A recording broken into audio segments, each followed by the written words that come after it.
6평이 끝나자마자 9평 대비 이제 학생들의 고민 상담을 쌤이 받았었어요. 그래서 많은 수험생들이 6평 때 이런 게 아쉬웠고 9평을 위해서 뭘 공부해야 하나요? 하는 굉장히 간절한 질문들을 많이 올려줬어요. 쌤이 그 내용들을 다 보고 그 중에 가장 많은 학생들이 비슷한 고민들을 많이 하고 있더라고. 그걸 쌤이 10개로 딱 나눠서 유형화시켜서 정리를 해봤습니다. 자, 그래서 지금부터 우리가 9평을 앞두고 빈출 고민 탑 10 요걸 완벽하게 한번 고민을 해결해보고 해결했다면 이제 꾸준하게 우리 수능까지 열심히 달려야 되니까 한번 이번 시간에 우리가 많은 수험생들이 함께 하고 있는 아마도 너의 마음속에 하나쯤은 있을 그 고민을 지금 이 시간에 우리가 깔끔하게 같이 해소하고 열심히 힘내서 가보도록 하자. 가볼까? 자, 6평이 끝나자마자 많은 수험생들의 고민 상담을 쌤이 받았었어. 그래서 그때 굉장히 많은 학생들이 9평을 앞두고 이런 고민을 하고 있다는 내용들을 굉장히 많이 올려줬었거든. 그때 이제 그 고민의 내용들을 기반으로 쌤이 이제 고민을 해결하는 가장 빈출 Q&A 12개를 선정했습니다. 그래서 비슷한 내용의 고민들이 굉장히 많아서 비슷한 내용들 하나로 묶어서 정리했으니까 우리 이렇게 고민을 빠르게 해결하고 꾸준하게 수능까지 한번 달려가 보도록 하자. 자, 일단 첫 번째 고민은 이 고민 굉장히 많습니다. 얘들 EBS 연계 공부는 어떻게 준비해야 될지 궁금합니다. 사실 반수 학생들은 수능을 좀 늦게 공부를 시작했으니까 근데 꽤 많은 학생들이 여전히 EBS 공부에 대한 고민이 굉장히 많더라고. 일단 해야 될까 말아야 될까 요거부터 시작해서 EBS 공부는 어떻게 해야 제가 수능 때 점수를 잘 받을 수 있을까요? 왜냐? 작년에 연계 무용론이란 말도 나왔었잖아. 자, 그렇다면 우리가 EBS 공부는 어떻게 해야 될까?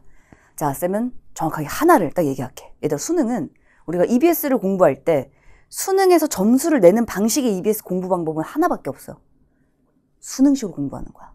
얘들아, 수능식이라는 게 뭐지? 수능식이라는 건 정확하게 논문에 딱 요렇게 적혀 있어요. 수능은 적용하는 시험이다. 자, 그렇다면 EBS의 공부를 내가 200개를 열심히 막 공부를 하는 건 이건 내신식이지. 내가 작품의 내용을 알고 줄거리를 알고 이 작품에 대해서 알았어. 적용이 돼야 된다라는 거야.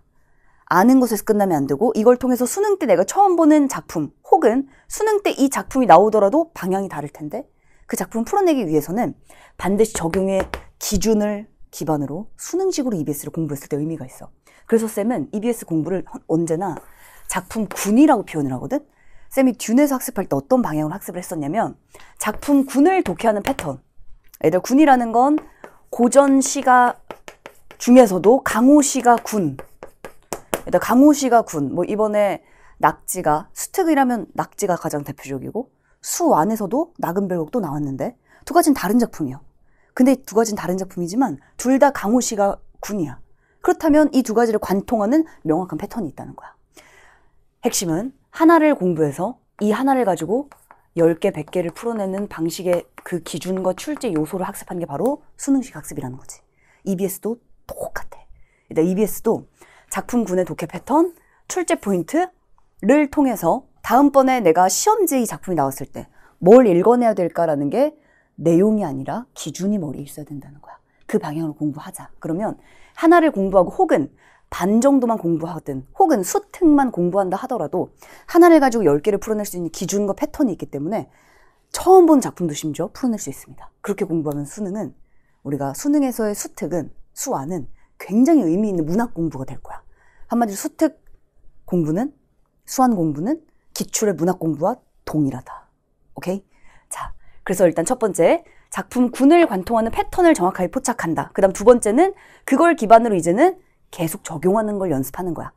그래서 작품 군을 관통하는 패턴, 그리고 나면 작품과 선택지에 적용하는 능력, 핵심은 적용이거든. 그래서 다음번에 내가 처음 보는 강호식을 봤을 때도 이 느낌이 들어야 된다. 어디서 봤던 건데? 기시감이라고 하지. 기시감이 있어야 돼요. 기행가사. 일단 기행가사 관동별곡. 21학년도 6평 때 나왔던 관동별곡. 올해 수특에 나온 관서별곡. 다른가? 똑같다는 거야. 그 기준, 기행가사 군의 패턴을 학습하고 이걸 적용하는 방식으로 수특을, 수완을 공부하도록 하자. 오케이? 자, 그래서 연계 작품을 체크하면서 기준과 패턴을 공부하고 복습하는 거야. 우리 그런 방향으로 EBS 공부하면 수능 때 적용할 수 있고요. 연계 무용론 무관하게, 왜냐면 내용을 공부하지 않았으니까 내용을 넘어서는 패턴을 공부했으니까. 그래서 연계 무용론이 아니라 심지어는 비연계까지 풀어낼 수 있는 기준을 뽑아갈 수 있어. 우리 듀넷 한번 이 EBS는 고민을 싹 날려보도록 할게. 자, 그럼 두 번째 빈출 Q&A는 문학에서 시간이 너무 오래 걸립니다. 시간 운용법을 알려주세요. 우리가 최근에 불문학 얘기가 있었잖아. 그래서 문학이 좀 까다롭게 출제가 된다는 얘기가 있었지만 그럼에도 쌤은 현장에서도 늘 강조합니다. 그럼에도 시간을 쭉 땡길 수 있는 건 문학이야. 일단 문학은 시간 땡길 수 있어. 아니, 시간을 여기서 땡겨야 돼. 자, 문학의 그럼 시간 땡기는 방법을 쌤이 두 가지로 나눠서 한번 설명해 보도록 할게. 일단 첫 번째, 무조건 여기서 출발하셔야 돼요. 의도와 전략. 쌤, 당연히 보기 보죠. 근데 잘 안 보이는데요. 자, 일단 보기를 보고 뭔가 이런 내용이겠지? 하고 그냥 작품으로 들어가서 처음부터 다시 맨 땅에 헤딩하려고 하잖아요. 시간 오래 걸릴 수밖에 없어. 자, 일단 첫 번째, 의도와 전략이라는 거 쌤이 예시를 하나 들어줄게, 그러면. 자, 일단 쌤이 늘 왜 보기대로 가냐라는 걸 강조하냐면 심지어 쌤은 보기를 각막에 끼고 들어가서 작품을 읽을 때 겹쳐보라고 얘기를 합니다. 자, 예를 들어 보기에 존재에 대한 탐구의 노력 이렇게 써있어. 존재에 대한 탐구의 노력, 그러나 좌절, 그러나 끊임없이 노력 진행, 이런 내용이 있어. 그러면 이 내용은 무슨 얘기냐면 시의 순서를 얘기해 주는 거야. 지금 시의 흐름. 그럼 우리는 작품 들어갈 때 이미 알고 들어갈 수 있지. 화자가 원하는 존재 대상이 있어. 저 대상을 탐구하려 노력해. 근데 결국 좌절해. 하지만 계속 노력해. 이게 시의 내용이라는 거야. 그걸 당연히 겹쳐 읽어야 되는 거야. 자, 나의 손이 닿으면 너는 어둠이 된다. 잠깐만, 그러면 나의 손이 닿으면, 얘들 나의 손이 닿으면이 뭘로 보여야 돼? 나의 손이 닿으면은 이게 존재 자체야? 아니지? 나의 손이 닿으면은 존재에 닿으려고 하는 노력으로 보여야지. 그지? 그럼 나의 손이 닿으면 너가 바로 존재가 되는 거야. 근데 우리는 그 다음 내용도 알아. 실패한다는 것도 알아. 나의 손이 닿으면 너는 어둠이 된다. 어둠이 된다가 바로 무슨 뜻이야? 좌절한다는 뜻이에요. 알지 못한다는 뜻이야. 그럼에도 우린 뒤에 내용까지 알지. 그럼에도 끊임없이 노력을 하겠지. 그래서 너는 금이 될 것이다. 이렇게 시가 흘러가는 거지. 그지? 올해 EBS 수특, 꽃을 위한 서시. 자, 요게 그래서 이 방향으로 내가 지금부터 무엇을 읽는지를 알고 들어가는 게 굉장히 중요하다는 거야. 자, 진양공주는 가문의 위기가 닥칠 걸 알고 이미 대처를 해놨고 이 대처에 대한 사람들의 지지가 있었기 때문에 가문의 위기를 극복할 수 있다. 이렇게 내용이 나와 있어요. 고전소설 지문의 전체 서사의 흐름을 다 알려주고 있는 거야, 지금. 그럼 일단은 공주? 어떤 위기지? 위기를 찾으면서 읽게 되잖아. 속도가 어때? 빨라질 수밖에 없어. 당연히 정확하지. 이렇게 읽으라고 의도를 준 거니까. 무슨 말인지 알겠지? 자, 겹쳐 읽는다는 건, 자, 보기라는 건 작품 해석의 명확한 기준입니다. 느낌이 아니야. 정확하게 뽑아내는 연습부터 시작해야 돼. 보기를 뽑아서 보기대로 그대로 겹쳐 읽고, 그러면 선지 판단도 어때? 속도가 빨라져요. 왜냐? 의도대로 읽었으니까. 가장 정확하게 읽어냈으니까. 선지 판단도 빠를 수밖에 없지. 여기서 일단 속도를 쫙 끌어올려야 돼. 이게 절반이고, 자, 요거는 이제 조금 실전적인 얘기였다면, 일단 두 번째, 자, 문학에서 속도가 안 나는 이유. 이거 진짜 확실해. 쌤은 상담할 때 항상 물어보거든. 쌤, 저요. 고전시가 너무 시간이 오래 걸렸어요. 쌤의 첫 번째 질문. 번역했지? 라고 물어봐. 번역. 일단 번역하시면 안 돼요. 번역하면 시간이 오래 걸릴 수밖에 없잖아. 고전소설도 하나하나 다 짚으면서 읽으려면 오래 걸릴 수밖에 없어. 그거는 수능의 고전소설의 특징을 아예 모르고 있는 거야. 수능의 고전시가 군의 특징을 아예 모르고 있는 거야, 이거는. 그래서 두 번째, 얘들아. 속도를 가장 빠르게 올리는 방법은 뭐냐면 정확한 갈래별 패턴을 아는 겁니다. 뭘 출제할지를 아는 거야. 뒤늦게 사후적으로 찾아가는 게 아니라는 거지. 예를 들어 강호시가를 설명해보자. 강호시가는 자연을 노래한 시입니다. 그치? 수능의 70% 다 여기서 나왔어. 그러면 일단은 우리가 수능의 고전시가를 공부한다는 얘기는 수능의 강호시가의 특징을 내가 알아야 내가 수능 공부하겠다 말할 수 있잖아. 그럼 수능의 강호시가 어떻게 흘러가? 늘 대답하지 못하니까 시간이 오래 걸린다는 얘기야. 유배가사는 어떤 내용이 나와? 늘 대답하지 못하면 시간이 오래 걸릴 수밖에 없다는 얘기예요. 근데 이 강호시가 군이라는 건 쌤은 그래서 늘 군이라고 묻잖아. 작품 하나하나 모든 작품 우리가 다 알고 들어가는 건 불가능하지. 더 중요한 건 불필요하다는 거야. 작품의 내용을 아는 것 의미가 없어요. 수능에서는. 내신 시험이 아니기 때문에. 예를 들어 수능에서는 강호시가 군은 어떤 식으로 지문이 구성되어 있지? 어떤 걸 출제하지? 아주 명확하게 쌤이 간단하게 설명을 해보면 강호시가 군은 굉장히 심플한 거야. 자연 좋다 끝? 요거야. 근데 쌤, A씨는 디테일하잖아요. 맞지? 디테일이 있지. 자연이 좋다는 얘기인데 그 자연에 대해서 뭘 노래하냐면 공간을 이동하기 때문에 뭔가 뭐 하는 것 같은데 안 잡히는 거야. 공간을 안 보기 때문에. 두 번째, 대상을 보셔야 돼요. 대체 지금 뭘 보고 감탄하고 있는지 모르면 당연히 시를 열심히 해석해도 정리가 안 돼. 심지어 폭포 봤다가 갈매기 봤다가 산을 봤다가 속세 생각했다가 다시 나를 즐기고 이렇게 바뀌니까. 그래서 공간과 대상을 따라간다. 가장 기본이고. 자, 거기다가 밑줄 쳐야 되는 요소가 있어. 이건 이제 실전적인 건데 수능에서는 요 밑줄을 거의 늘상 출제해 왔습니다. 올해 6평 때도 출제됐고. 뭔지 알아? 계절이야. 계절감을 보여주는 표지는 몇 개인 줄 알아요? 총 4개가 있어.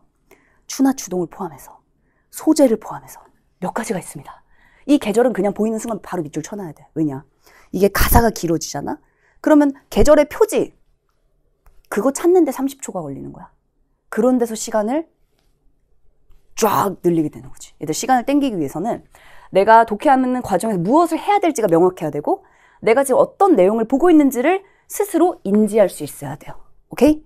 자, 여기에서 이제 속세와의 대비도 있고 여기서 한 단계 더 나가게 되면 이 속세에 대한 사대부의 심리까지 출제한단 말이지. 미련과 갈등 이런 심리까지 출제한단 말이지. 오케이? 그래서 이러한 강호시가 군의 특징, 이 패턴이 명확하면 어떤 강호시가를 갖다 주더라도 이의 낙지가를 펼치고 한번 읽어봐봐. 이 내용밖에 안 써 있어. 내용 안에.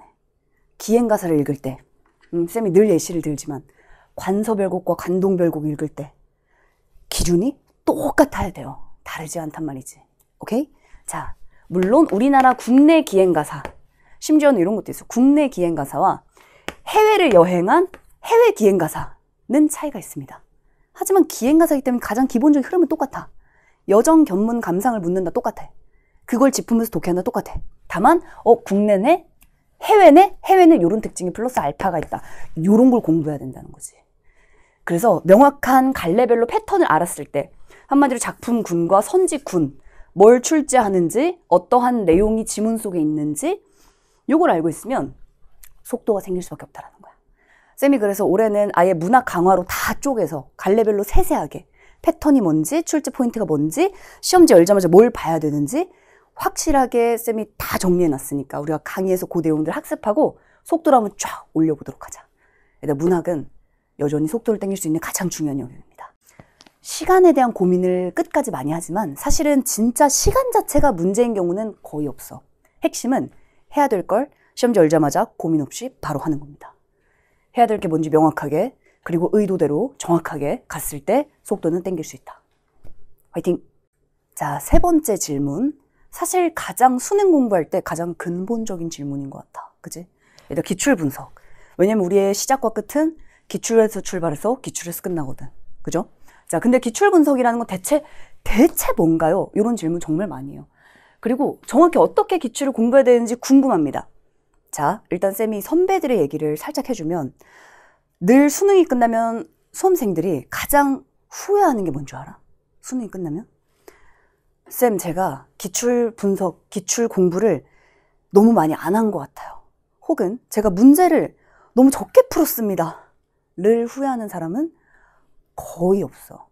얘들 후회가 어디서 나오냐면 쌤, 저는요 그렇게 열심히 문제를 풀고 그렇게 많은 모의고사를 풀었는데 그렇게 수많은 강의를 들었는데 왜 점수가 안 나오죠? 다들 이걸 고민하고 있어.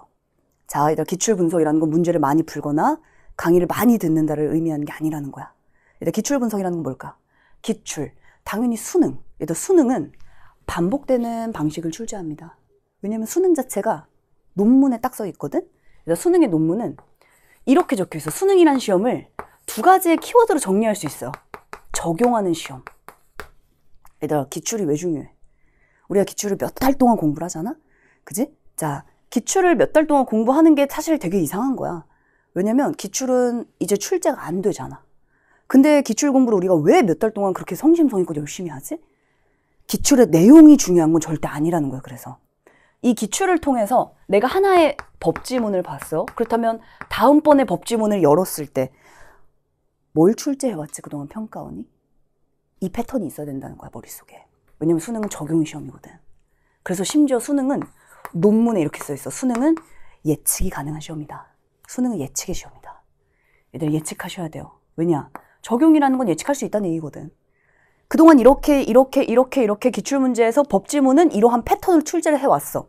이런 부분들을 선택지로 문제를 내왔어. 그렇다면 다음번엔 그걸 기준으로 독해를 해나가는 게 당연히 그게 기출을 제대로 분석하고 기출을 적용하고 있다는 것과 같은 맥락이 되는 거야. 오케이? 자, 얘들아 쉽게 평가원에 반복되는 패턴을 뽑아내는 게 바로 기출문제다. 기출문제 분석이다. 그걸 통해 새로운 기출 지문, 새로운 어떤 모의고사라도 그 세트에 적용하는 게 바로 기출을 분석하고 적용하는 수능식 학습이라는 거야. 자, 지문 독해할 때, 선지 판단할 때 따라서 지문이 어떻게 흘러갈 것인가 예측이 가능하다. 그때 정확성과 속도가 올라가게 되는 거야. 그래서 우리가 속도에 대한 고민들 굉장히 많이 하잖아. 특히 이번 그 빈출 질문 지금 탑 12개, 그 12개 안에 시간에 대한 고민들이 거의 절반 조금 안 될 정도로 거의 반 정도 학생들은 다 시간에 대한 고민들을 많이 하고 있어. 일단 시간을 고민한다는 건 정말 시간 자체에 문제가 있는 건 아니겠지. 그치? 시간 자체가 아니라 그 시간 안에 내가 해야 될 것들을 하는 게 아직 낯설기 때문이야. 자, 쌤 지금 8월인데 기출 분석 얘기를, 물론 지금 기출을 시작한 사람들은 거의 없습니다. 왜냐면 지금까지 기출 문제 누구라도 한 세트라도 다 풀어봤잖아. 그치? 기출 문제, 기출 분석이라는 건 내가 지금부터 기출을 새롭게 시작한다가 아니라 그동안 기출 문제 많이 풀었지. 강의도 많이 들었고 기출 분석을 열심히 한다고 해설도 보고 열심히 몇 시간 동안 혼자 고민도 많이 해봤을 텐데 그 산발적인 정보들을 이제는 기준으로 모아주는 거야. 그래서 시험지 열자마자 기술 지문이네. 목적에서 출발하네. 목적을 달성하는 과정과 원리가 나오겠네. 다만 구성요소가 여러 개 나오겠네. 구성요소 나와봤자 구조와 기능을 묻겠네. 이 구조와 기능이 인과적 연결됐을 때 목적을 달성할 수 있구나. 끝! 이 흐름으로 가겠지?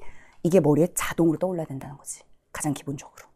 그랬을 때 자, 일단 우리 기출 분석은 따라서 일단은 강의를 통해 배우는 거는 맞죠. 왜냐면 내가 이걸 다 공부하면서 하나씩 찾아가는 건 너무나 비효율적이거든. 강의에서는 그걸 바로 제시하니까. 법지문, 인문지문, 과학, 기술, 예술 지문, 군의 패턴이라 쌤은 그래서 늘 얘기하잖아. 군.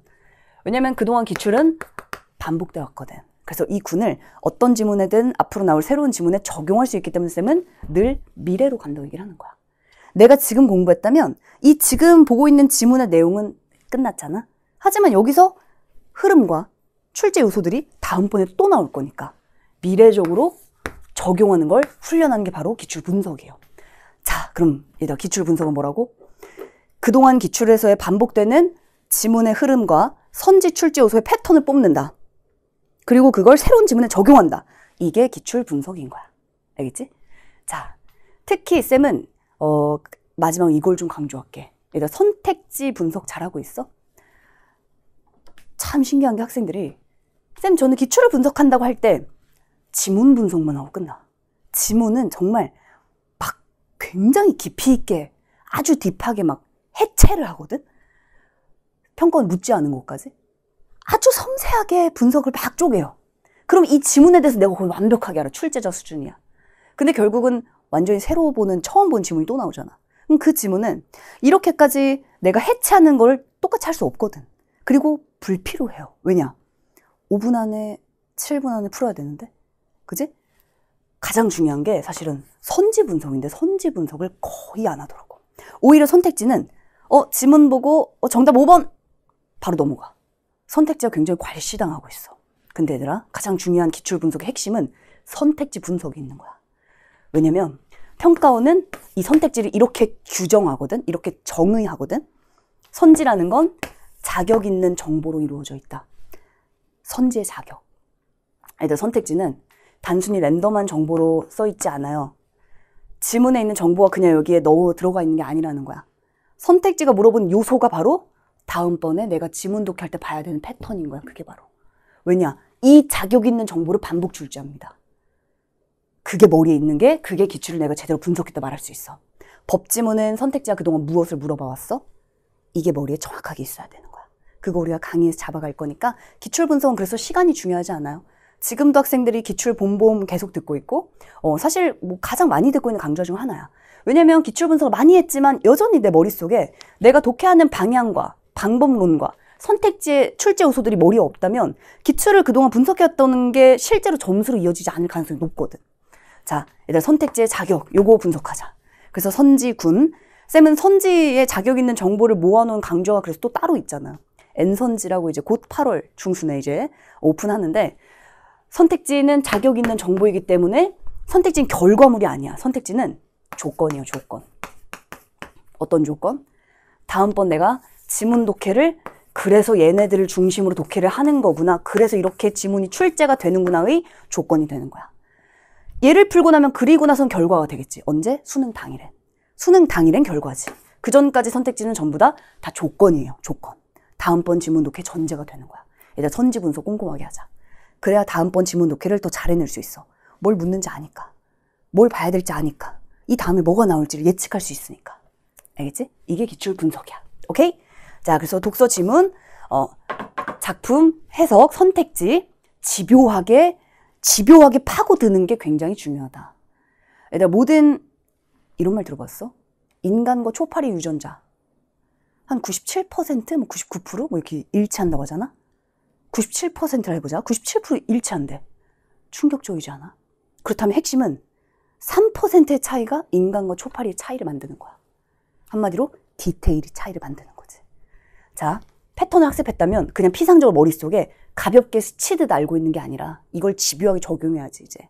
하나의 지문 안에, 하나의 작품 안에, 하나의 선택지에서 집요하게 포착하고 내가 다음번에 절대 놓치지 않을 거라는 집념이 있어야 돼. 막판은 그 디테일 싸움이 실제로 내가 정말 원하는 점수를 끝까지 만들어낼 수 있어. 알겠지? 자, 그래서 얘들아 기출 분석, 지문군의 패턴과 선택지군의 출제 요소를 분석하는 게 바로 기출 분석이다. 자, 구평 대비 네 번째 빈출 질문은 이 질문 굉장히 많이 나오더라고. 시간 내에 모든 선지 판단을 정확하게 하는 게 어렵습니다. 어떻게 해결하면 좋을까요? 이런 질문들 많아요. 자, 한마디로 시간 줄이는 방법 알려주세요. 이 질문들이 진짜 한 반 정도가 되더라고. 자, 일단은 얘들아 시간을 줄이는 방법, 쌤은 크게 두 가지로 보통 쪼개서 설명을 하거든, 현장에서도. 내용적인 측면의 전략이 있고 기술적인 측면의 전략이 있습니다. 자, 얘들아 예를 들어 독서 35분 내외, 선택 과목 독서는 15분, 문학 25분 내외. 요거 사실 사람마다 다 다르단 말이지. 내가 자신 있는 과목은 좀 더 시간이 단축될 수밖에 없고, 내가 자신 없고 어려운 주제는 시간이 더 걸릴 수밖에 없어. 그지? 그리고 그때 난이도에 따라서도 또 달라질 수 있단 말이에요. 한마디로 기술적으로 내가 나의 어떤 시간 운용 방식, 순서, 버리는 연습 등등등 이런 것들은 기술적 측면이라면, 이런 기술적인 내용들은 사실은 어느 정도 내용적인 전략이 보완된 이후에 10월 정도 고민해도 괜찮아. 그러니까 지금은 내용적인 거에 쌤이 포커스를 맞춰서 얘기를 좀 해볼게. 자, 순서와 시간 전략이 필요하지만 여전히 얘들 시간을 땡기는 가장 중요한 요소, 과목 어디야? 문학입니다. 얘들 문학은 시간을 땡길 수 있어요. 자, 문학 시간을 줄이는 가장 중요한 파트야. 자, 핵심을 알려줄게. 일단 문제를 빠르게 훑어본다. 문제를 훑어본다는 건 무슨 얘기냐면 이 문제 유형이 어때? 반복되잖아. 고전소설의 첫 번째 스타일. 고전소설의 첫 번째 문제 유형 뭘 물어보지? 인물의 말과 행동과 심리를 물어봐요. 디테일하게 물어보지. 그 문제 오답률이 가장 높아. 왜 그럴까? 어려워서? 아니, 다 일치불일치인데? 그거는 시간이 부족하니까 내가 지문을 천천히 읽고 그 잔상으로 그냥 들어가니까 문제를 틀리는 거야. 고전소설의 첫 번째 스타일. 인물 정확하게 파악한다. 심리 놓치시면 이거는 끝납니다. 심리는 무조건 밑줄 치면서 따라가야 돼, 심리. 자, 플러스 사건. 특히 쌤이 밑줄 치라는 얘기는 뭐냐면 심리가 계속 변동을 많이 하거든. 혼자서도 다양한 심리들을 끊임없이 변화하면서 갖춰 나갑니다. 그러니까 심리를, 그 순간의 심리를 파악해 줘야 돼. 그치? 자, 그리고 오히려 사건은 얘들아 크게 봐야 돼요. 사건은 크게 보고 그 크게 본 사건 안에서의 디테일을 물어봤을 때 그 해당 부분으로 가서 빠르게 포착해서 확인한다.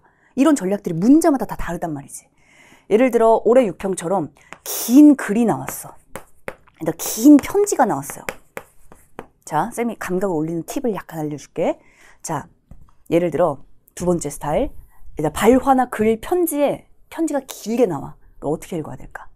하나하나 모든 것들을 다 천천히 포착한다. 그래도 틀리는 게 고전 소설이야. 모든 걸 다 암기하고 기억할 수는 없거든. 중요한 건 이런 글을 읽을 때 오히려 심플해져. 일단 묘사 심플해지는 거랑 똑같아. 왜냐? 이 긴 글과 긴 편지의 핵심적인 의도를 파악하는 게 한 줄이거든. 그러면 주로 의도는 많지 않습니다. 길면 한두 개, 두세 개 이 정도밖에 없어요. 나머지는 다 뭐냐면 그러면 전략인 거야, 전략. 결국 핵심은 이거야. 나 결혼할래! 요게 이제 편지 내용이야. 허락해줘! 요게 이제 하나의 편지 내용이야. 근데 전략을 다양하게 쓰지. 옛날 고사에 따르면 어떤 왕께서 말하시길 막 이렇게 쭉 얘기를 하잖아. 이 얘기는 말하기 전략이지. 설득의 전략이야. 그리고 어머님께서 허락해주지 않으신다면 소녀. 그건 뭐냐면 허락해주지 않으신다면 상황을 가정하는 거야. 다 전략인 거야. 뭔 말인지 알겠지? 한마디로 전략이라는 건 하나씩 내가 다 기억하고 전략을 그때그때 파악한다. 아니지. 일단 전략은 시험에 나온다면 몇 개만 확인하면 돼요? 딱 5개만 확인하면 돼. 5개. 그것도 A와 B로 나뉘어져 있겠지. 그지? 5개라는 건 선택지가 묻는 걸 확인하는 게 전략 세트라는 거야. 전략은 선지에서 지문으로 가서 잠깐만 고사를 인용했나? 비유를 썼나? 아니면 어떤 생생한 감각적인 묘사를 했나? 아니면 상황을 가정했나? 가서 따져주는 거야. 무슨 말인지 알겠지? 유교적인 윤리를 근거로 들었나? 가서 따지는 거예요. 핵심은 독해할 때는 의도를 빠르게 파악한다. 이런 거 하나하나에서 시간을 땡기는 건데 이 시간을 땡긴다는 건 따라서 이런 유형에 대한 감각이 있어야 돼. 그리고 예를 들어 첫 번째, 표현법 문제. 요런 데서 시간을 쭉 땡겨야 돼. 일단 표현법 세트는 어떻게 풀 거야? 표현법을 가서 하나하나 대꾸법이 있나 연쇄법이 있나 가가지고 색채 대비가 있나 다 찾는다? 우린 그걸 바부팅이 탱탱이라 부르기로 했어요. 자, 얘들아 표현법 문제 어떻게 풀어야 되냐? 의도와 효과를 언제나 먼저 제쳐야 돼. 딱 보자마자 예를 들어 딱 보자마자 자기 성찰? 전혀 없어. 자괴감? 전혀 없어. 비판? 전혀 없어. 강의 시간인데 다 날리는 거지. 날리면 한두 개 남아. 선지가. 그리고 나서 이제 표현법 중에서 가나다의 특히 공통점이잖아. 주로 공통점. 그러면 가장 짧고 가장 자신 있는 시 하나. 날리고 나면 선지 거의 하나 남아. 빠르게 풀어야 돼. 근데 시간은 내가 시간을 땡기려고 의식했을 때 시간을 땡길 수가 있어. 알았지? 그냥 마음이 급해서 빠르게 하면 되겠지? 땡길 수가 없어. 자, 해야 될 걸 하자. 그랬을 때 시간 땡길 수 있어. 특히 유형에 대한 감각을 끌어올리자. 문제 유형에 따른 시간 조절 감각이 극대화되는 게 결국은 실전 훈련을 하는 거거든. 알겠지? 막판에서 이게 굉장히 중요해. 왜냐면 내가 이걸 다 풀어낼 수 있는 능력이 있어도 속도를 조절하지 못하면 사실은 나의 능력 발휘가 안 될 수 있거든. 근데 막판엔 실전 감각 쫙 끌어올리는 거 여기 조금 더 집중을 하도록 할게. 유형에 따라 이거 집중하시면 됩니다. 이 감각을 쫙 끌어올리는 걸 쌤이 늘 강의에서 그래서 훈련을 늘 하잖아. 막판에 이감 모의고사 지금 패키지도 마찬가지, 이감 해설도 마찬가지고 특히 별에는 밤 문학에서 이 감각 끌어올리는 거 계속 연습하고 있거든. 알겠지? 문학 강화, 현대시, 현대소설 무조건 시간 땡길 수 있어요. 왜냐면 고전시가 고전소설은 약간 물리적으로 내가 봐야 되는 양이 있거든. 인물도 많아, 심리도 많아, 관계도 복잡해. 약간 물리적 시간이 더 들어, 현대보다. 현대에서 시간을 쭉 땡길 수 있어야 돼. 그래서 현대시, 현대소설, 문학 강화는 다 쌤이 시간 땡기는 얘기를 굉장히 많이 해, 강의에서. 얘들아, 감각을 끌어올리자. 자, 그래서 예를 들어 고전시가도 학생들이 가장 많이 하는 얘기가 쌤, 저 고전시가 이번에 너무 오래 걸렸어요. 이런 얘기를 하거든. 그럼 쌤은 늘 물어보는 말 첫 마디가 뭐라고 했었어? 번역했지. 늘 그걸 물어봐. 하나씩 천천히 번역한다?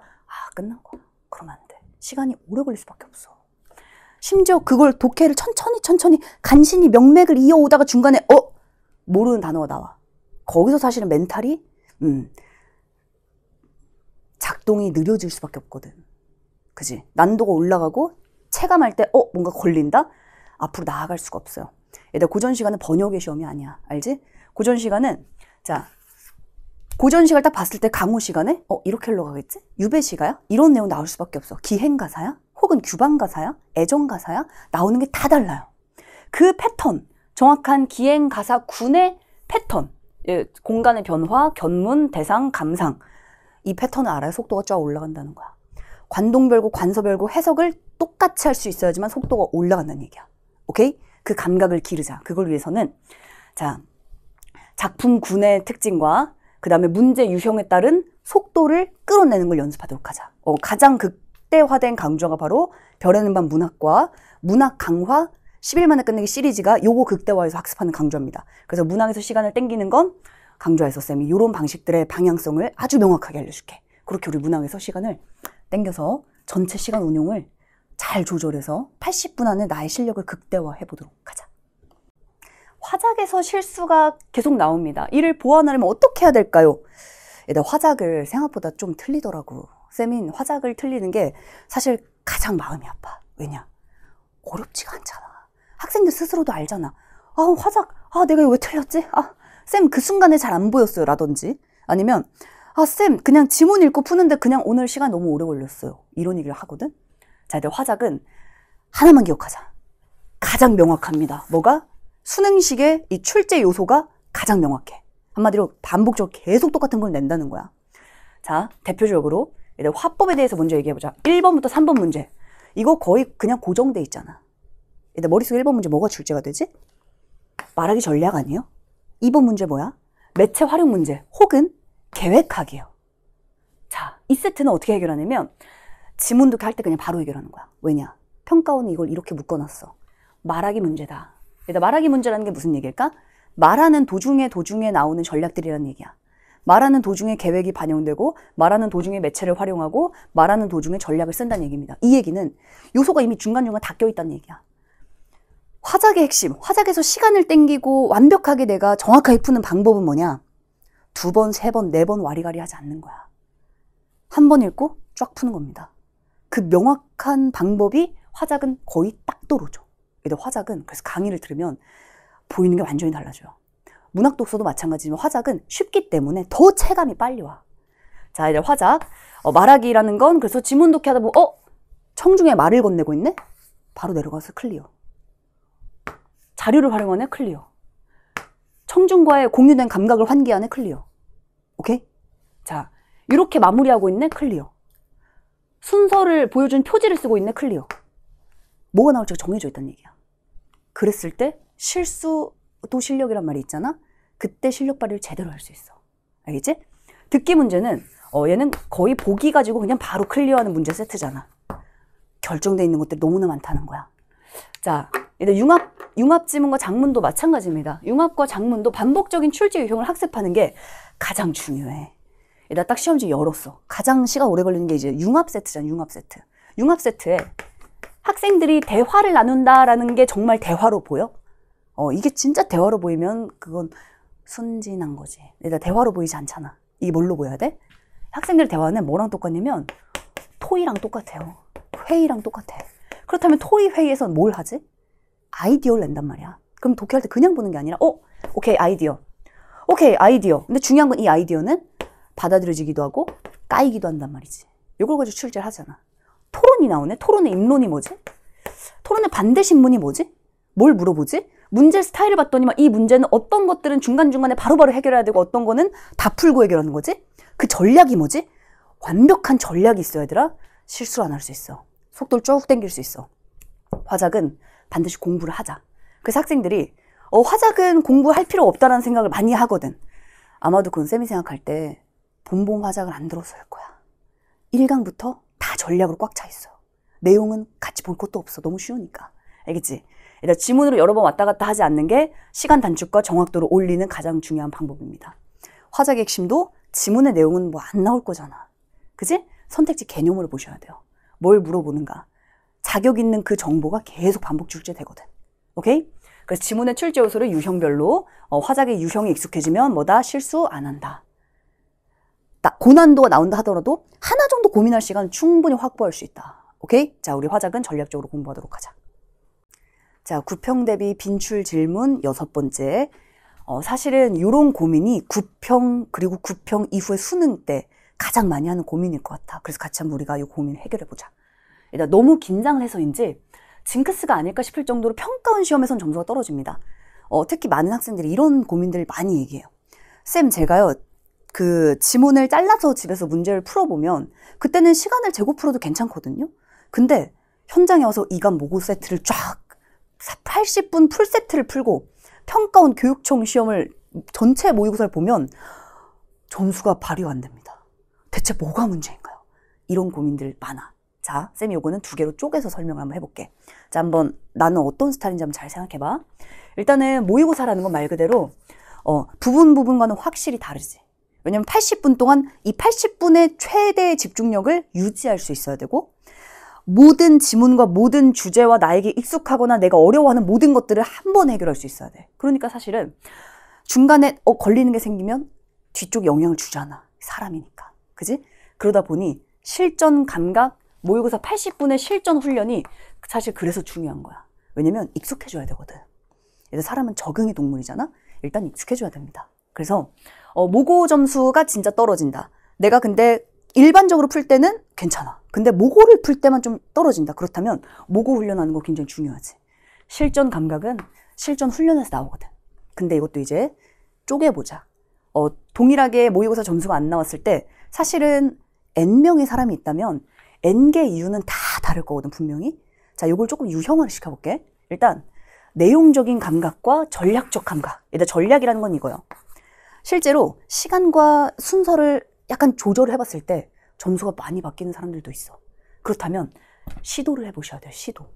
내가 하던 것만 하면 안 되고 일단은 가장 큰 틀에서는 자신 있는 걸 먼저 해야 돼. 자신 있는 거. 자신 있는 걸 먼저 풀고 그 시간과 속도 이거를 좀 더 정교하게 잡아서 혹은 순서를 바꿔보기도 하고 나에게 가장 잘 맞는 베스트를 찾는 거야. 이게 사실은 어떤 전략에선 가장 중요하지. 기술적인 전략에서. 그리고 정말 긴장을 많이 한 친구들도 있거든. 요건 쌤이 사례를 하나 들어주면 예전에 쌤 제자 중에 그 친구는 여학생인데 그렇게 긴장을 하는 거야. 평가원 시험 보기 전에. 그래서 6평 때 시험 보기 전에 이제 청심원 있잖아. 청심원을 한 병을 다 마시고 간 거야. 그랬더니 긴장을 안 한 거야. 긴장 안 했는데 점수가 더 떨어진 거야. 뭐 거의 반수면 상태로 풀었나 봐. 그래서 긴장을 너무 안 하고 오히려 긴장감이 안 드니까 집중력이 좀 떨어진 거야. 그래서 본인이 이건 안 되겠다. 그래서 9평 때는 9평 전까지 이제 이 과목을 연습을 하면서 계속 조절해 본 거야. 청심환을. 조절해보고 베스트를 찾은 거야. 이렇게 하니까 긴장도 약간 덜 되면서 집중력도 최고 좋아.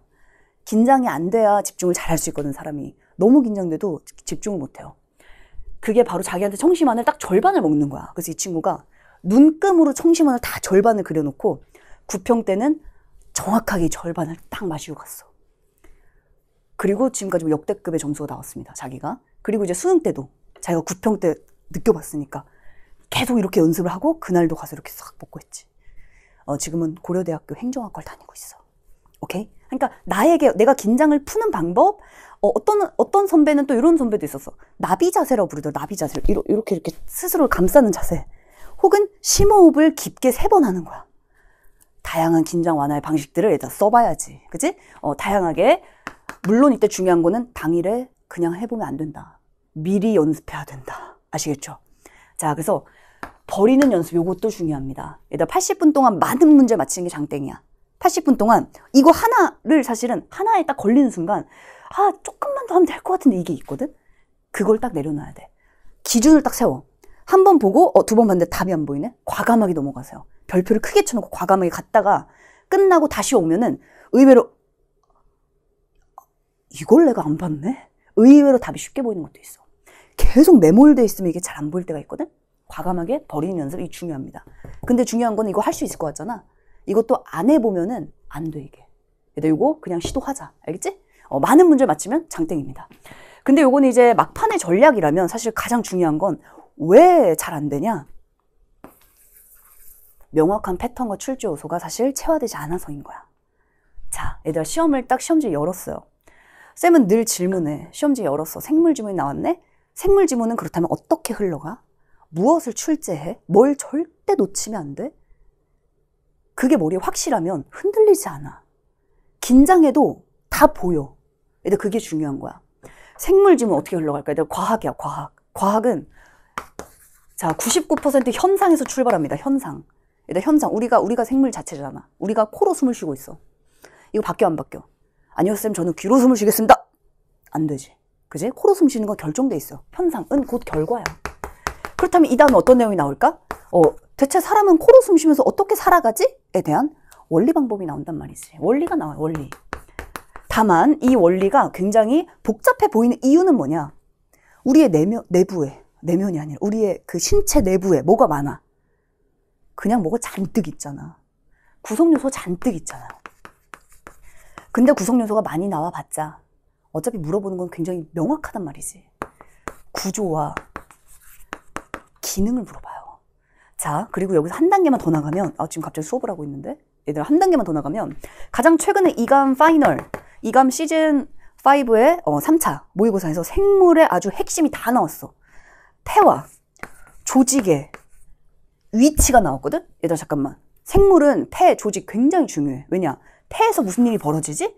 조직에서 무슨 일이 벌어지지? 무조건 이 위치에서 벌어지는 이 구성요소들의 기능을 무조건 묻습니다. 그럼 잠깐만. 그러면 폐랑 조직만 보면 될까? 그래서 점수가 아마 안 나왔을 거야. 폐랑 조직만 보면 안 돼. 2개가 나왔다는 얘기는 뭐냐면 4개를 보라는 얘기야. 폐에서 조직에서 벌어진 일, 폐에서 조직으로 가면서, 조직에서 폐로 오면서 총 4가지를 봐야 돼. 이걸 섞어놔버려. 그러면 이게 폐였나? 조직이었나? 이게 중요하니까 이따 무조건 나오겠지. 얘를 집중해야지. 하고 보는 사람과 열심히 읽은 다음에 선지를 봐. 다 그럴싸해. 와리가리에서 찾아. 다르다는 거야, 이게. 알겠지? 그리고 시험에서 늘 나오는 출제 포인트 1순위, 선후관계, 조건과 결과의 표지, 심지어 표지도 쌤은 다 알려주거든. 이거 나오는 순간 무조건 봐. 무조건 보는 순간 점수가 몇 개가 달라져. 맞힐 수 있는 선택지들 몇 개가 달라져. 오케이? 이런 그 명확한 패턴, 이게 사실은 첫 번째야. 요 기술적인 건 나중 얘기예요. 지금 우리가 집중해야 될 건 이 패턴과 출제 요소를 공고히 만드는 거야. 강의를 들으면 쌤 알아요. 근데 적용이 안 됩니다. 왜 안 될까? 왜 안 될 것 같아? 툭 물어보면 답을 못 하거든. 답을 못 하는데 어떻게 적용을 할 수 있어? 그래서 강의를 듣는 것과 강의에서 배운 기준과 패턴을 내 걸로 만드는 건 그 다음 단계야, 또. 그러니까 들었으니까 자연스럽게 알겠지? 아니지. 내가 알려고 해야지. 내가 보려고 해야지. 그리고 봐야 그게 보이는 거야. 근데 그 시간이 오래 걸리지 않는다는 거야, 수능은. 자, 그래서 이제 긴장 때문일 수도 있고, 이런 패턴이 명확하지 않으면 사실 사람은 더 긴장하게 되거든. 그지? 그러니까 우리가 이 패턴과 출제 요소들을 명확하게 내 걸로 정리하고, 자, 긴장감 떨어뜨릴 수 있는 가장 베스트가 뭐냐? 열자마자 해야 될 게 명확하면 안 떨려. 안 떨려. 예를 들어 막 내가 연극을 해. 오늘 처음 연극을 해. 올라가서 뭘 해야 될지 몰라. 너무 떨리지. 올라갈 수가 없어. 근데 올라가자마자 오케이, 오른발, 왼발, 가운데 서서 이런 대사를 쳐. 그리고 왼쪽부터 오른쪽까지 사람들한테 이렇게 쳐다보고 박수를 쳐. 이게 정해져 있다면 안 떨린다는 얘기야. 얘들아, 그래서 결정을 명확하게 할수록 긴장이 덜 돼. 자, 그걸 위해서 단거나 노트 작성법. 오늘의 꿀팁. 얘들아, 단거나 노트 작성법 요거 정리하세요. 내가 시험 전에 다시 한번 열고, 맞아. 법은 이런 게 나왔었어. 기술은 이렇게 흘러가겠지? 고전소설에 이런 것들 물어보니까 절대 놓치지 말자. 나는 열자마자 이렇게만 하자라는 나의 행동 강령이 확실하잖아? 이 사고의 과정이 확실하잖아요? 긴장이 덜 돼. 뭐 해야 될지 아니까. 우리 그렇게 긴장을 낮추자. 사실 청심환이나 뭐 스트레칭 이런 것들은 그냥 정말 기술적인 것들이야. 그지? 오케이. 자, 그래서 다음번엔 자, 이제 오답 노트는 쌤이 방법은 크게 2가지. 내가 왜 이 오답을 골랐지? 가 있어야 되고, 내가 이걸 놓쳤구나. 그렇다면 다음번에 얘를 봐야지. 이 사고의 과정이 있어야 돼. 나의 노트인 거지. 나만의 노트지만 사실은 완벽히 평가원라이제이션 된 나만의 노트인 거예요. 나의 독단적인 노트면 안 되지. 당연히 평가원의 틀에 맞는 나의 사고를 정리한 나만의 노트. 그게 단고나 노트야. 자, 쌤이 예시를 보여주면 이제 현장에서 굉장히 이런 정리들을 잘하는 학생들이 있어. 근데 자, 정리라는 건 말 그대로 우리가 뭔가를 분석한다고 했을 때 단순히 지문의 내용과 작품의 줄거리를 정리한다. 이게 아니라 포인트. 내가 이걸 놓쳤구나. 내가 여기서 연결고리를 놓쳤네? 혹은 내가 서술의 주체를 놓쳤네? 내가 서술의 주체는 누가 이 글을 서술하는가라고 내가 이해하지 않고 주어라고 착각했네? 나의 착각이 있어야 돼. 그렇다면 다음번에 서술자라는 건, 서술의 주체라는 건 이걸 말하는 거구나. 현대소설의 첫 번째 문제는 무조건 서술상의 특징이야. 99%가. 그 중에 95%는 시점이야. 내가 이 지문을 들어갈 땐 당연히 시점부터 출발하는 거야, 따라서. 그리고 시점 1인칭이야? 그러면 핵심이 또 달라. 1인칭일 땐 인물과 사건이 언제나 소설의 중심이지만 인물과 사건보다 더 중요한 게 있잖아. 인물과 사건을 바라보는 나의 해석과 평가가 절반 이상이에요. 그리고 그 포인트에서 당연히 출제가 돼. 그건 기출만 열어봐도 알아. 이런 것들 정리하는 거야. 나의 언어로. 나의 언어로. 판서 말고. 판서를 기반으로 나의 언어로 정리하는 거야. 왜냐면 내가 부족한 영역은 다 다르니까. 이렇게 나만의 단권한 노트를 정리하자. 오케이? 자, 그러면 긴장감 쫙 풀어내고 최상의 실력을 발휘할 수 있습니다. 그리고 이러한 노트의 특징들은 쌤이 또 김잼마 국어 카페에 우리 카페에 다 올려놨으니까 꼼꼼히 참고하고 많이 질문하고, 오답 노트는 패턴과 출제 포인트 쌤이 강의에서 아주 명확하고 확실한 기준 알려주잖아. 그걸 나의 언어로 정리하시면 돼요. 그리고 반복하면 돼. 반복해야 열자마자 바로바로 적용할 수 있어. 그 시간은 별로 오래 안 걸릴 거야, 생각보다. 자, 7번째 질문은 한마디로 복습법에 대한 얘기야. 인강을 듣고 문제를 풀 때는 맞고 이해가 되는데 시험을 치면 자꾸 틀린다. 이 얘기는 뭐냐면 내가 공부한 내용들이 시험장에 적용이 잘 안 되는 상태거든. 한마디로 아직 체화가 덜 된 상태. 자, 체화를 하는 방법을 지금부터 쌤이 알려줄게. 일단 복습하고 체화하는 방법 사실 가장 중요합니다. 많은 학생들이 강의를 들을 때 알겠지만 다음번에 내가 뭘 해야 될지 모르겠다. 일단 이 부분은 강의의 내용도 중요하지만 근데 쌤의 강의는 늘 우리는 적용하는 방식을 배우잖아. 그래서 핵심은 뭐냐면 스스로 백지 한번 써봤어 혹시? 자, 우리가 본범에서 법지문의 패턴을 배웠어. 법지문의 패턴은 주체, 조건, 결과, 법의 종류, 법의 위계, 이게 왜 중요한지, 그지? 기간과 금액, 판례가 나왔다면 판결과 근거, 심지어 나열. 그래서 다양하게 이 논리적인 구조들도 여러 개가 있었잖아. 논리적인 구조들, 선지를 기반으로 한 논리 구조들, 이런 것들이 머리에 얼마나 있냐라는 거야. 그래서 쌤이 항상 학생들이 쌤, 제가 다 아는 내용인데 시험지 열면은 그냥 막 하게 돼요. 이 얘기는 명확하게 패턴을 내 걸로 만들지 아직 못했다는 얘기야. 그래서 자, 쌤이 강조하는 복습 방법은 첫 번째, 우리가 공부한 명확한 패턴과 출제 포인트들. 쌤은 판서를 통해 우리가 강의를 통해 아주 확실한 기준들을 확실하게 잡았고 그 기준들을 계속 적용하는 걸 연습했었고, 그죠? 자, 그 기준들을 내가 스스로 정리한 시간이 반드시 필요합니다. 뇌과학적으로 말이다. 자, 쌤이 이 얘기도 여러 번 했는데, 자, 뇌과학적으로 영단어 외울 때 우리가 영단어 책 보면은 다 알잖아. 이해되잖아. 그리고 나서 이제 내가 스스로 떠올리는 거, 내가 영단어를 스스로 이게 무슨 뜻이었지? 를 책 읽거나 강의를 듣는 게 아니라 내가 스스로 떠올리는 그 시간, 그 횟수를 몇 번 반복하면 완전히 내게 된다고 했어. 이것도 물론 평균적이라 사람마다 다르지만 뇌과학적으로 평균 대략 17번을 반복하면 그 단어가 내게 된다고 해. 그 정도의 반복을 했냐라는 거야. 한마디로 툭 쳐서 3초 안에 튀어나오지 않으면 내게 아니라는 거야. 천천히 집에서 생각해봤더니 이거 아는 건데? 아는 건데 왜 틀렸지? 얘들아, 그런 경험 있어 없어? 아는데 틀렸다. 많을걸? 그런 경험? 아는 건데 왜 틀렸지? 그래서 실수도 실력이라고 하는 거야. 왜냐? 알지만 시험지 열자마자 3초 안에 툭 튀어나오지 않는다면 내게 아닌 거예요. 적용이 안 돼. 자, 얘들 학습은 오케이. 학습 굿. 학습을 했다면 이제는 적용할 수 있는 체화의 시간 필요합니다. 그래서 우리는 과제 파트 닷쌤이 체화의 시간이라 이름 다 붙여놨잖아. 필요해. 내 걸로 만드는 시간. 깊이 있게 내 걸로 반복하고 내 걸로 만드는 시간. 그래서 반복이 실제로 차이를 만드는 거야. 자, 한 지문을 풀더라도 문제를 많이 푸는 거는 의미가 없어. 얘들 문제 많이 푸는 건 의미가 없어. 많은 수험생들이 수능 끝나고 가장 많이 후회하는 것 중 하나가 내가 문제를 많이 못 풀어서 후회를 한다는 거의 없어. 너무 많이 풀었는데 점수가 안 나와서 아쉬워하는 학생들이 대다수란 말이지. 자, 얘들아, 한 문제를 풀더라도 적용하자. 한 문제를 풀더라도 적용하면 다음번 새로운 문제 열자마자 뭐 해야 될지 확고하게 알 수 있어. 얘들 확실하게 내 걸로 만들자. 알겠지? 자, 그래서 특히 복습을 할 때는, 자, 이건 굉장히 중요한 건데 약한 갈래부터 해줘야 돼. 약한 갈래부터 해줘야 돼요. 한마디로 내가 가장 하기 싫고 가장 취약한 게 하기 싫거든. 원래 내가 가장 못하는 걸 눈 뜨자마자 해야 돼. 제일 먼저 해야 돼. 장벽을 점점 낮춰야 돼요. 잘하려고 할 필요도 없어. 그냥 하나씩 하나씩 찾아가고 보이는 게 많아지잖아. 알아서 흥미는 따라오게 된다. 쌤이 DM에서 가장 많이 받으면서 굉장히 보람찬 내용 중 하나가 뭐냐면, 쌤 처음에 국어가 진짜 극혐이었는데 눈물쭉 근데 보이는 게 많아지니까 너무 재밌다고. 이제 국어의 재미를 느끼게 됐다고. 그런 DM을 쌤이 굉장히 많이 받았어. 그래서 굉장히 감동적이고 그런 DM 볼 때마다 쌤도 확실하게 느껴. 아, 학생들이 처음에는 뭘 해야 될지 모르니까 재미가 없는 거야. 근데 딱 열자마자 이렇게 해야 되네? 이렇게 했더니만 보이네? 연결되네? 선지가 물어보네? 다음번에 똑같이 반복되네?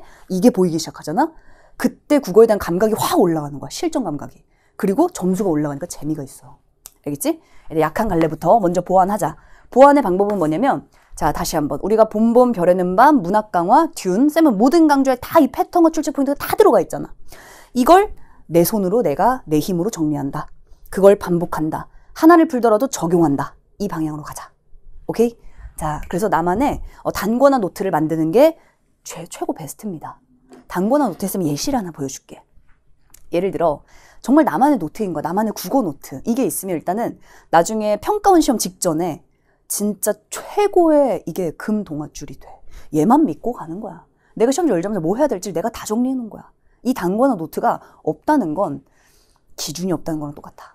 자, 우리는 지금까지 계속 기준을 배웠어. 수능은 기준이 명확하지. 왜냐? 적용의 시험이니까. 그지? 자, 그래서 이제 이거는 이 친구가 자신에게 이제 자신이 계속 까먹거나 자신이 실수하는 것들을 자기가 정리해 놓은 거야. 이런 건 기술적인 거고 중요한 건 얘들아 내용적으로. 내용적으로 내가 시험지 열자마자 기술 지문은 어떻게 흘러가지? 어떤 것들을 출제하지? 내가 이번 6평에서의 서술의 시점은 뭘 실수했지? 다음번엔 오케이. 일단 얘를 본다. 이렇게 들어가는 거야. 자, 오케이. 패턴, 수필. 얘들 수필이 나왔네? 뭘 해야 되지? 이게 확실하지 않으면 그냥 하던 대로 막 하게 돼 있어요. 평가원스럽게 가자. 알겠죠? 자, 그래서 오케이. 자, 내가 복습 방법 이렇게 꼼꼼하게 정리하고 또 김잼마 국어 카페에 쌤이 또 복습 방법과 이러한 예시 대표 오답 노트, 단권화 노트들 이런 것들 많이 올려놨으니까 꼼꼼하게 체크하면서 화이팅! 8번은 약간은 기존의 다른 질문들과 조금 특별해서 쌤이 선정을 좀 해봤어. 자, 일단 질문이 요거였어. 문맥상 의미 문제가 매번 나오는데 헷갈릴 때가 있고 시간을 좀 많이 쓰게 됩니다. 제가 어휘력이 부족한 건지 어휘 문제 틀립니다. 어떡하죠? 이런 고민들 간혹 있잖아. 그지? 그래서 어떻게 푸시는지 궁금합니다. 요거는 쌤이 조교들한테 한번 물어봤어. 조교들한테 어휘 문제 어떻게 풀었었어? 이렇게 많이 물어봤어. 그랬더니 이제 조교들이 이렇게 답변한 걸 쌤이 싹 정리를 한 거야. 어휘 문제는 문제에 접근하는 방식으로 감각을 높이는 게 이제 중요하다. 무슨 얘기냐? 자, 일단 가장 실제 선배들의 꿀팁이야 이거는. 열자마자 어휘가 약간 이 어휘 잘 모르겠어. 그렇다면 먼저 나의 언어로 바꿔보고 그것과 가장 유사한 선택지를 딱 골라내는 거야. 앞뒤의 구조를 봐도 괜찮지. 이게 어떤 자리, 목적어 자리에 들어있는 건가? 앞뒤에 뭐가 붙어있지? 이런 단어의 구성을 봐도 괜찮고 문장의 구성을 봐도 괜찮고 나의 언어로 살짝 바꿔본 다음에 이렇게 바꾸는 게 가능한가? 한번 해보는 겁니다. 그래서 선지를 문장에 넣는 게 아니라 선지를 보기 전에 먼저 말로 바꿔보는 거. 이게 실제 많은 조교들이 이렇게 대답을 하더라고 또. 일단 두 번째는 순우리말은 한자어로 바꿔보고 한자어는 순우리말로 바꿔본다. 요거 사실 굉장히 이거 실제 직접적인 도움 많이 됩니다. 이런 방식. 그래서 맥락을 구체화해보고 단어가 머리에 단어의 의미가 안 떠오르면 이미지로 한번 떠올려보는 거야. 이미지화를 시켜서 가장 흡사하고 찾아내는 거지 이걸. 자, 그리고 이제 사실은 어휘 공부를 따로 한다. 그렇게는 하지 말자 우리가. 사실은 어휘 문제는 많이 기출에 나와 있는 어휘 개념 정도를 정리하면서 가도록 할게요. 그래서 국어에 대한 어휘까지 가게 되면 이거는 그지? 너무나 많은 걸 공부해야 돼. 사실 그럴 필요까지는 없을 거야. 실제로 계속 틀리는 게 아니라 헷갈릴 때가 있고 가끔 틀린다는 얘기거든. 자, 하지만 얘들 기출에 나오는 단어들은 기본적으로 수험생이 알아야 되는 단어들이 출제가 됩니다. 기출의 어휘라는 건 어휘 문제를 얘기하는 게 아니라 독서 지문, 문학 지문, 심지어는 보기도 요새 어휘들이 추상적 어휘들 많이 나오잖아. 그런 어휘 중에 모르는 거는 반드시 짚고 넘어가기. 오케이? 자, 9번째 질문은 시간 부족이 국어 성적의 가장 큰 걸림돌입니다. 시간을 줄이고 싶을 땐 어떤 강의를 수강해야 할지 추천해 주실 수 있으신가요? 이제 이런 질문이 있었어요. 근데 이제 사실은 이 내용은 쌤이 앞에 질문들에도 시간에 대한 얘기를 지금 여러 번 계속 했거든. 그래서 다른 Q&A를 봐도 시간 내용이 많이 나오겠지만 자, 근데 여기서는 이제 시간을 줄이고 싶은 때 강의를 추천해 달라고 해서 쌤이 요거는 강의만 컴팩트하게 설명을 할게. 자, 시간. 사실은 정말 시간의 문제가 아닐 거야 아마도. 80분 동안 전체를 물론 타이트하지만 다 풀어낼 수 있게끔 구성이 되어 있어. 그렇다면 시간이 부족하다는 얘기는 고민이 많아서 그래. 내가 독해할 때 독해가 잘 안 되니까 다시 올라가서 다시 보게 되고, 뭐가 중요한지 모르니까 이 지문의 내용이 명확하게 정리가 안 되고, 명확하게 정리가 안 된 채로 선지를 보니까 답이 안 보이지. 그럼 계속 와리가리 해야 되거든. 자, 이제 시간의 문제라기보다는 우리 독해의 문제 좀 더 집중을 해보도록 하자. 자, 어떤 기술적인 전략들은 쌤이 여러 번 얘기했지만, 기술적인 전략들, 시간이나 순서나 버리는 연습이나 긴장 완화 방식이나 뭐 다양한 것들은 사실 나중 얘기고요. 지금 우리가 집중해야 될 건 내용적인 전략이야. 자, 일단 내용적으로 내가 시간이 좀 부족하다. 이 얘기는 한마디로 쌤은 이렇게 표현해. 해야 될 걸 안 하고 있어서 그렇다. 해야 될 걸 하는 순간 속도는 따라옵니다. 자, 예를 들어 일단 문학에 대한 얘기를 했을 때 문학 다 열자마자 뭐부터 해야 될까? 일단 문제 유형이 결정돼 있어요. 그 문제 유형에 익숙해져 있어야 돼. 왜냐? 계속 반복되니까. 예를 들어 고전소설의 첫 번째 스타일. 인물에 대한 말, 행동, 심리를 물어본 일치, 불일치 문제야. 인물과 사건 포착이 핵심이지. 심리 밑줄 핵심이지. 현대소설의 첫 번째 스타일은 뭐야? 서술상 특징이야, 주로. 서술상 특징의 95%는 뭐야? 시점이야. 시점이 나오는 순간 보통은 한 5초 컷입니다. 굉장히 쉽거든. 근데 그게 올해 6평처럼 디테일하게 기억, 니은, 디귿, 미음으로 시점과 엮어서 서술자와 엮어서 디테일하게 들어갈 수도 있지, 물론. 그지? 그런 유형의 특징을 알고 있어야 된다는 거야. 그래야 내가 조절을 할 수가 있잖아. 그리고 시간을 쭉 당길 수 있는 가장 중요한 포인트. 현대시와 현대소설이에요. 고전소설과 고전시가는 약간의 내가 시간을 물리적 들여야 되는 포인트가 있어. 왜냐면 일단 길이도 길고 어휘도 낯설고 그리고 기행가사를 했을 때 해야 될 것들이 몇 가지가 있거든. 정해진 것들이. 근데 사실 현대시는 굉장히 빠르게 단축할 수 있습니다. 왜냐? 보기대로만 읽으면 되거든. 현대소설? 보기가 특징들 기준도 알려줄 거거든.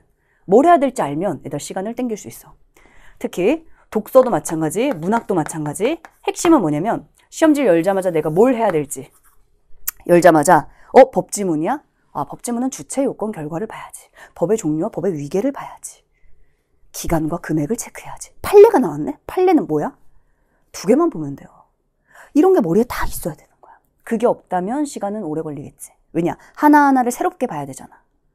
근데 내용마저 어렵다면 그 하나하나를 새롭게 보는 것도 어렵잖아. 자, 이제 패턴이라는 건 가장 기본적인 지문의 틀인 거야. 정확하게는 구조가 아니에요. 학생들이 쌤, 구조 독해와 패턴은 어떤 차이가 있나요? 자, 이제 구조 독해는 말 그대로 그냥 구조를 설명하잖아. 패턴 독해 전제 조건이 있잖아. 근데 우리는 패턴의 전제가 바로 뭐야? 선택지잖아. 선택지. 평가원이 그동안 자격 있는 정보로 출제해왔던 선택지가 대체 뭐지? 그 선택지를 분석한 게 바로 다음번 지문 독해 조건이 되는 거예요. 그러니까 내가 맞아. 잠시 후에 나에게 이런 걸 물어볼 거야. 법지문은 그동안 늘 이렇게 물어봐왔고 늘 이렇게 흘러가 왔어. 이게 바로 패턴과 출제 포인트야. 이게 바로 선지의 출제 포인트라는 건 확인할 수 있어. 우리가 눈으로. 출제 포인트는 느낌이 아니지. 피지컬이 아니지. 그동안 기출들의 집대성이 바로 출제 포인트지. 그걸 명확히 알고 있으면 속도를 당길 수 있지. 긴장도 완화할 수 있습니다. 왜냐면 뭘 해야 될지 알기 때문이야. 자, 독서와 문학 전부 다 별에는 밤에서 그 명확한 패턴들을 좀 더 실전적으로 속도 당기는 것까지 연습할 거니까 이 부분을 완전히 내 걸로 만들면 얘들아 시간 당길 수 있어. 자, 그리고 이제 또 중요한 게 문학 강화는 쌤이 특히 현대시, 현대소설 여기서는 처음부터 끝까지 거의 다 시간 당기는 얘기를 중점적으로 할 거야. 그래서 좀 더 전략적으로 독해 방법을 배우면서 동시에 시간 중요합니다. 시간은 그냥 부수적으로 따라오는 게 아니야. 내가 시간을 당기려고 의식해야 시간 당길 수 있거든. 그렇게 연습해 보도록 하자. 그리고 명확하게 내가 지문을 독해할 때 쌤, 선택지에 자격 있는 정보가 대체 뭐죠? 그래서 쌤이 올해 선지 강화까지 다시 한번 쌤이 런칭할 때 강조했던 선택지 지배 공식, 선지 강화 N선지 문학 독서, 선지 군의 특징을 이번에 모아서 보고 선택지 이렇게 내네? 다음번에 이런 걸 봐야 되네. 그래서 이걸 아주 명확하게 5일 만에 잡아보도록 하자. 자, 그래서 얘들아 시간 부족할 때 이런 강좌들을 참고하시면 시간 쭉 당기면서 정확도를 끌어올릴 수 있습니다. 그리고 이 막판에는 사실은 실전 감각이라는 게 부분 말고 전체 풀세트 연습도 굉장히 중요하거든. 왜냐면 실전 감각은 실전 후 훈련에서부터 사실은 극대화시킬 수 있어. 그래서 쌤이 이감 모의고사를 지금 강의를 하고 있잖아. 이감 모고는 쌤은 늘 강조해. 이감은 뭐랑 똑같냐? 기출과 똑같다. 이감의 모의고사라고 해서 이감의 모의고사 내용을 공부한다? 그건 수능적이지 않지. 왜냐? 수능은 기출의 패턴을 벗어나지 않아요. 이감모고가 왜 수능적이라고 하는 거야?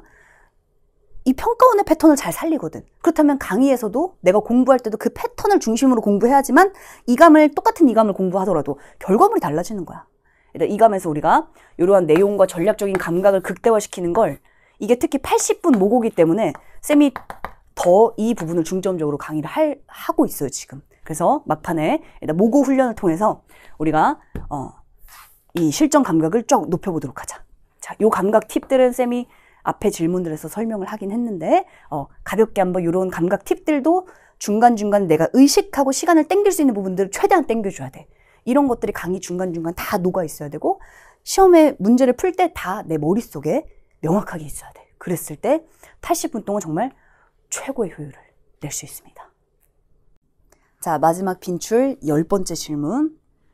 사실은 이 질문을 쌤이 10번째에 놓은 이유는 많은 학생들은 이 고민을 하고 있어, 실제로. 그리고 이 부분이 개선됐을 때 정말 자기가 생각하지 못했던 나의 가능성을 끌어낼 수 있기 때문에 쌤이 이 질문 굉장히 중요하게 생각하고 있어. 자, 저는 공부를 해도 오르지 않습니다. 이번 육모를 너무 잘 받고 싶어서 정말 친구들이 너 열심히 산다. 친구들이 인정하는 게 찐이거든. 친구들이 열심히 산다 인정할 정도로 최선을 다했는데 늘 성적이 4, 5등급대에 머물러 있습니다. 어떻게 해야 할까요? 이 고민 정말 많이 해. 그래서 학생들이 문제를 많이 풀고 강의도 많이 들었는데 왜 점수가 안 오르지? 국어는 피지컬이구나. 이렇게 가거든. 자, 얘들아, 쌤은 이거를 딱 한마디로 얘기할게. 학습 방법을 바꿔야 돼요. 어떻게? 수능적으로 바꿔야 돼요. 아니 쌤, 제가 지금까지 수능 강의 들었고 수능 기출 풀었고 수능 공부하고 있지, 그럼 제가 뭐 다른 공부하고 있나요? 얘들아, 수능식이라는 건 뭐냐면 평가원의 논문을 보면 수능은 이런 키워드로 딱 정리되어 있어. 수능은 얘들아 적용하는 시험이야. 적용이라는 건 기출을 푸는 이유는 다 알 거야. 기출을 통해서 기출을 푸는 건 우리한테 전혀 목적이 아니에요. 내신처럼 내가 배운 걸 확인하지 않지. 기출을 배웠네? 전혀 새로운 문제가 나와. 정확히 전혀 새로운 지문의 내용이 나오지. 그지? 자, 다음번에 또 새롭게, 6평을 위해서 열심히 기출을 했어. 늘 새로운 지문이 또 9평에 나와. 수능 때는 또 새로운 게 나오겠지. 적용이라는 건 여기서 배운 게 여기 들어가고 여기서 배운 게 여기 들어갈 수 있다는 얘기거든. 한마디로 적용이라는 건 전제가 있어. 이 모든 걸 관통하는 기준이 있다는 얘기야. 내가 하나를 세트를 공부했어? 그렇다면 이 세트를 정말 200개, 1000개를 나열적으로 공부하는 게 아니라 이 200개, 300개, 400개를 묶어주는 하나의 기준과 패턴이 명확해야 된다는 얘기지. 이게 수능식 학습이야. 그래서 실제로 정말 열심히 하는 그거 잘 알지. 굉장히 성실하고요. 그동안의 공부가 의미가 없던 건 전혀 아니야. 내가 그동안 많이 공부해왔던 것들이 머릿속에 다 따로따로 있기 때문이거든. 걔를 잡아주는 게 중요해. 걔를 명확하게 인문, 지문, 쌤은 그래서 군이라는 표현을 쓰잖아요. 왜냐면 인문, 지문 하나를 가지고 절대 말할 수 없는 게 수능이거든, 따라서. 수능은 하나의 인문, 지문으로 수능을 설명한다? 아니, 그거는 이 지문 하나를 공부한 거지. 수능을 공부했다 말할 수 없지. 수능은 이 지문과 이 지문과 이 지문과 이 지문의 공통적인 패턴과 출제 요소를 아는 게 그게 수능인데. 그게 머리 없어서 그런 거야. 그래서 우리 수능식으로 교정하자. 그래서 지금까지 쌤의 후기를 보면 이런 말들이 굉장히 많더라고. 내가 정말 그동안 6개월, 10개월 동안 공부했던 것보다 진짜 이 5차시의 강의에서 내가 더 많은 것들을 배웠다. 실제로 양이 많은 건 아니죠. 하지만 내가 공부해왔던 것들이 머릿속에 명확하지 않으면 사실 내 게 아니거든.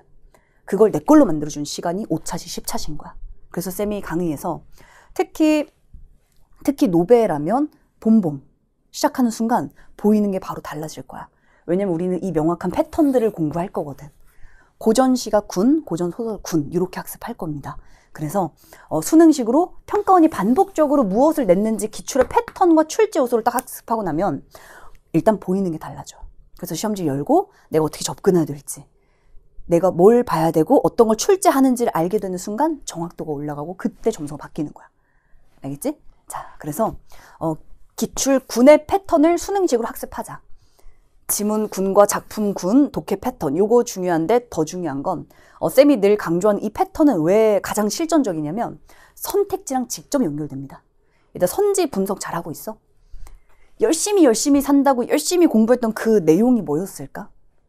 지문을 열심히 하나를 분석하고 파헤치고 지문의 내용을 작품을 열심히 내신처럼 암기하고 공부하고 그거는 수능식이 아니기 때문에 점수가 안 나왔던 거니까 우리가 선택지라는 건 얘들아 선지 분석 아마 선지 분석 안 해봤을 거야. 왜냐면 대다수의 강의에서도 선지는 안 봅니다. 그러니까 분석을 안 해요 선택지를. 근데 평가원의 논문에 이렇게 나와 있어.